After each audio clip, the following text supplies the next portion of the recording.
yeah, so next up we've got Do or Die from 1991, which is the next movie by Andy Sidaris, which is basically just, as I call them, titty flick, in which they just get a bunch of big-titted women, and maybe sometimes, I mean, if you're into it, some good-looking guys. I mean, that's not my thing. Let me just say, I'm just here for the women, folks. But anyways, in this installment, I think it was the same two women from the previous movie who are hunted again this time by a whole bunch of different teams of assassins who are being, or at least attempted to be, taken out by this Japanese crime lord played by Pat Morita, who most people would affectionately know as Mr. Miyagi from the Karate Kid movies. And yeah, basically the two women try to survive with the help of their usual agency friends, so the story is not important for these. I mean, let's be honest. I mean, I always enjoy watching these from the Blu-ray because every single time you get the option of playing it with an intro, and every intro seems to have Julie Strain involved in the intro, and she always manages to get her tits out, so I always have that to look forward to when I watch these. And my favorite, Cynthia Brimhall, she comes back again, so I get to see more of her, which is never a bad thing. But you know, this movie is, I mean, it's pretty much just more of the same. Like I said in previous reviews, they're kind of like quite formulaic. They always seem to have like a hot tub scene early on in the movie. I mean, for no explicable reason. I mean, they don't serve any purpose, but they always seem to have it, or at least from what I remember in the last few movies. So, and this one continues that same tradition. So, but yeah, I mean, like the others, it's it's dumb, a little bit of fun, but it's not a good movie. It's not a bad movie. It just is what it is, really.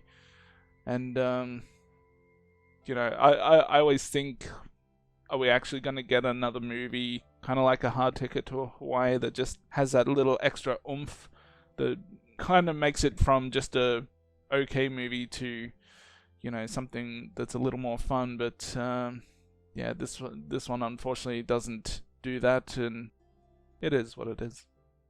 Yeah, so this is, I think it's the sixth movie of this guy's that we've watched for this. And yeah, it's pretty much the same as Savage Beach and Gons, and I sort of like the idea behind the plot. Basically, Murata's characters, sending six, I think six teams of assassins up against these two women, and it's like a game of death. Can they beat up these six teams? And I thought it was sort of interesting seeing the different tactics the teams use. The most interesting probably being the two guys who were faking the New Orleans accent. That was sort of it was silly, but it was funny. I actually got a kick out of that. But it's sort of interesting seeing these other teams try the way they're going to go about it. Like those guys who pretend to be fishing, but just to assassinate. So I mean, it's interesting. It's sort of They fun. were so smooth. Yeah. Yeah. We're just here fishing. Like they're using these loud motorcycles to get up to the stack, and they just happen to be nearby. Yeah, it's beautiful. So he could have maybe chosen some better assassins. Also, the last pair, those two Asian guys with the kung fu, they were really weak souls. Like they got beaten so easy, it wasn't even close. Like you expect like an ultimate boss fight, but that was nothing. Like they had a harder time with like half the other ones. So that was a somewhat disappointing conclusion. But I sort of like the idea. It's a simple idea. It's sort of fun. Women are okay. I actually thought there's only really one attractive woman in this movie, or maybe two. I thought the Asian woman whose name I can't remember right now, but that scene where Murata's like sitting on her and like massaging her, and she's like topless. Like that's an uncomfortable scene to watch. Well, all I kept thinking was, I mean, Pat Morita obviously got this script and just saw okay, half my time is spent robbing naked chicks or something, or like being in bed with them. I'm like, hell yeah, just let's do this shit. Who could say no to that? Yeah, I mean, you can't blame him. And and to be fair, he does a beautiful job with his hands grabbing that delectable woman. That's how you can tell he's into this role.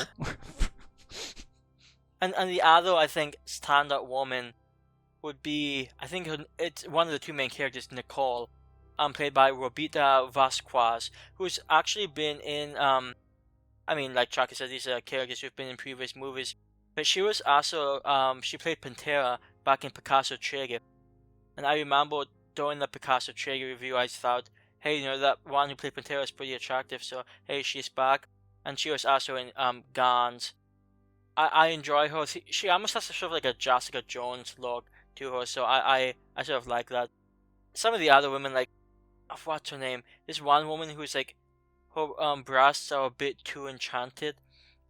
She has like this waterfall scene, so I could have done without her. Now that you bring that up, like I too felt like she was a little too big, but I mean I am a titty man, but even I have my limits. But it reminded me, because I have seen like a long time ago. Well, not a long time ago, but a couple of years ago, I did see some of the later movies from this series, and there is one woman in it, like one of the main women, who I'm pretty sure has even bigger titties than this one, but it doesn't quite look as, wow, no, it is still, it's hard for me to put it into words, but they're big. So what's interesting, it looks like this, so it looks like this actress in question, the character she plays is Atlanta Lee. And it's a woman, Pandora Peaks is the name of the woman. And apparently, this is a quote from her IMDb, actress page. Her famously enormous chest, which is already, like, famously enormous chest, began to develop when she was in the 4th grade. And so I'm wondering how much of it's actually, because I'll be honest, I just assumed it was fake, but it sounds like it's possible it's not as fake as it might seem, so, just thought I'd throw that out there. Yeah, I'm gonna go with that she's got some fake titties. I do find it funny in this movie that, at the beginning of the movie, when Pat Morita's talking to the two girls, basically saying, look, I'm not gonna kill you now, I'm gonna give you a chance to kind of like survive, and he basically tells them, what his intent is. And I think he basically says, you're gonna have like 6 of the best assassins, or some, I don't remember the wording, but basically say, these are skilled assassins. And like you're saying, those guys fishing, I'm like, these girls managed to, and there's like 5 of them or something, just sitting around by a pool, just sitting ducks. They could have been easily plucked off with that sniper rifle, and those managed to evade the shot or whatever just through some dumb accident, or not even dumb accident. It's just, I dropped something. I'm just going to slowly pick something up. Or, I forget now what it was, but I remember at the time watching that, like, even if they did move a little bit, I mean, these guys are meant to be skilled assassins. They're just terrible. Yeah, actually, on a somewhat related note, so basically, these women team up with some other people from the agency, and in this movie, there's actually, like, they group together, and there's 8 of them, which I think is sort of interesting. I think it would have more of an impact if I could tell these people apart, because, like you mentioned, Edie's in the movie, Cynthia Brimhall. But I'll be honest, I can't remember the last movie she was in, because all these people look the same to me. She was in the last one.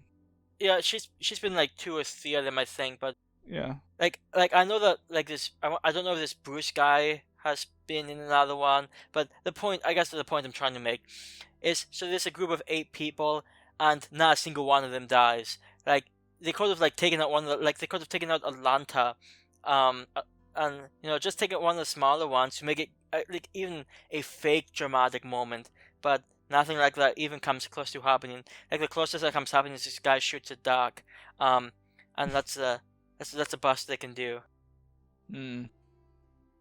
It is sorry, just going back to Pat Morita's attempts to take these girls out, but it is kind of ironic and funny that the closest he came to killing them was simply when he had someone come up to him and say, "Oh, we got someone who wants to speak to you," and they just grabbed them. And all these skilled assassins can't even come close to even taking any of these girls out. It's just kind of funny. In fact, in that scene, because I think it was Donna Spears, she asks Pat Morita, "Who are you?" And I wish she was answering it more in like a Mr. Miyagi voice, like, "Yes, Donna Spear, banzai."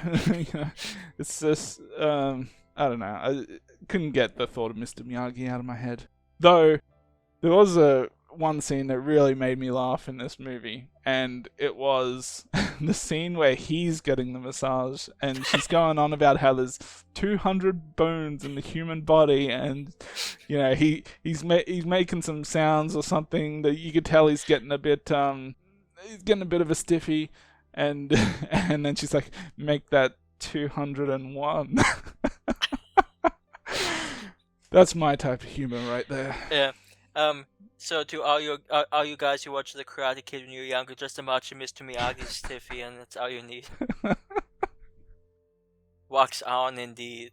Those are the beautiful moments I wish I had more of in these movies. If they had more moments like that, then we could talk about maybe giving these movies 7 out of 10s, but they just don't have enough of those moments to really get there. Hey, I know. I'll say this. So at least they've been consistent. Like, it's not like any of them have been anywhere near as bad as the first one was. So that at least it's something. Yeah, like I never go into these movies expecting a good movie or a bad movie. I just expect to go in, maybe hear a few stupid jokes, see some titties, and that's it. Yeah, and it looks like there are 6 movies after this one. So hey, we officially made it halfway through. So that's so nice. So maybe before the end of 2021, we'll have finished the series. Indeed. I mean, it's no surprise because I think I've already alluded to this in my previous comments, but just like all the other ones, I'm giving this one a 6 out of 10. There's more of the same. It's got a few funny moments. It's just got more of the same. Just leave it at that. Quality remarks. So yes, Do or Die is a film. It's I enjoyed it probably a little more than Savage Beach. I enjoyed it a little less than Picasso Trigger, but these are in like the exact same wavelength, and they have been since How Ticket to Hawaii. Because unfortunately, there's no giant poisonous snake in this movie. So I'm also going to give this one a 6 out of 10. I mean, it's like obviously one of those movies. I had like an okay time watching it. It's the same with all these movies. It's a damn action movie. It can be sometimes fun. So, I mean, it's definitely not a horrible time. So, I think a 6 out of 10 seems pretty fair for this guy's style of movie making. Yeah. And I don't know exactly when, but I'm guessing either in the next movie or the next 2 movies, Julie Strain's going to start popping into these. Just give another set of... or another rack to gaze upon. Yes, because the one thing these movies have been lacking are breasts. You can never have too many. It's simple math. It's like, if you have like 6 breasts, that's a lot of breasts, but if you could have 10, that's even better. Well, that sounds like a conversation for a different type of show.